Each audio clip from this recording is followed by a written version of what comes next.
نحمده ونصلي على رسوله الكريم أما بعد فأعوذ بالله السميع العليم من الشيطان الرجيم ومن يتق الله يجعل له مخرجا ويرزقه من حيث لا يحتسب ومن يتوكل على الله فهو حسبه إن الله بالغ أمره قد جعل الله لكل شيء قدرا۔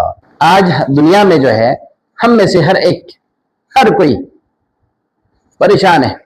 پریشانی کس بات کی ہے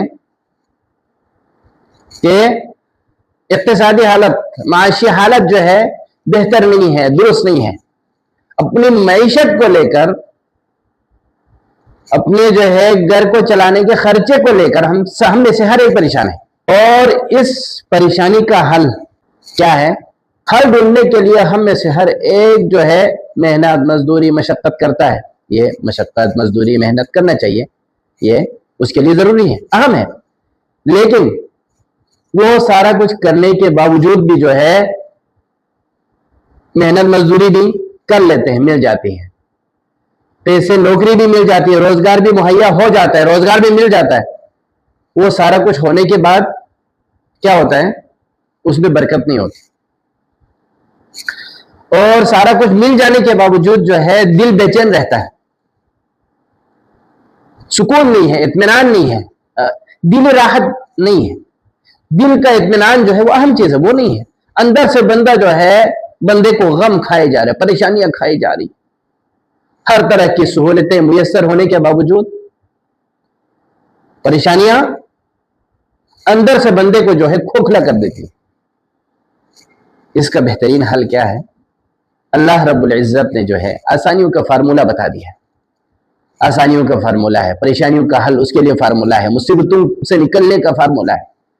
اللہ رب العزت نے قرآن کریم میں فرمایا کہ وَمَن يَتَّقِ اللَّهَ يَجْعَلْ لَهُ مَخْرَجًا۔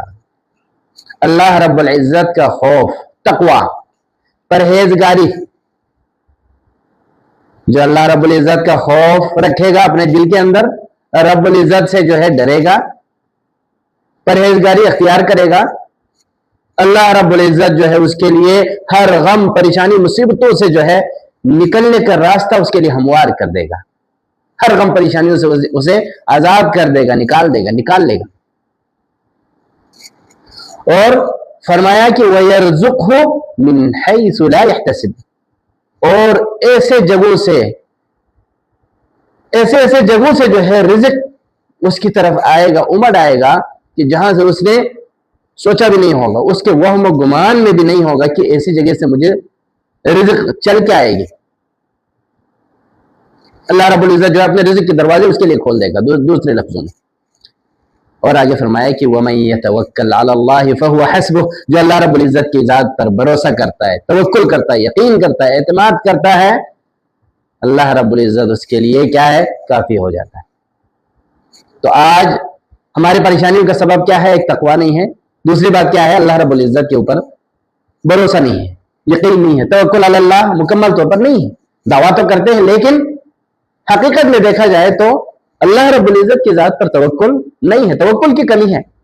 نبی اکرم صلی اللہ علیہ وسلم اپنی ایک حدیث مبارکہ میں ارشاد فرماتے ہیں کہ اگر ابن آدم توکل کرنا چڑیوں سے سیکھ لے، جس طرح جو ہے پرندے اپنے گھونسلوں سے نکلتے ہیں دانا چگنے کے لیے، اپنا پیٹ جو ہے پیٹ بھرنے کے لیے، تو پھر وہ نکل کے جاتے ہیں، شام کو جب گھر واپس آتے ہیں، ان کے گھونسلوں میں واپس آتے ہیں تو ان کا پیٹ بھرا ہوتا ہے۔ اسی طرح ابن آدم بھی اگر اللہ رب العزت کی ذات پر توکل کرے جس طرح پرندے کرتے ہیں، تو اللہ رب العزت کے خزانے جو ہے اس کے لیے ایسے کھول دیے جائیں گے کہ اسے وہم و گمان بھی نہیں ہوگا، اس نے کبھی سوچا نہ ہوگا۔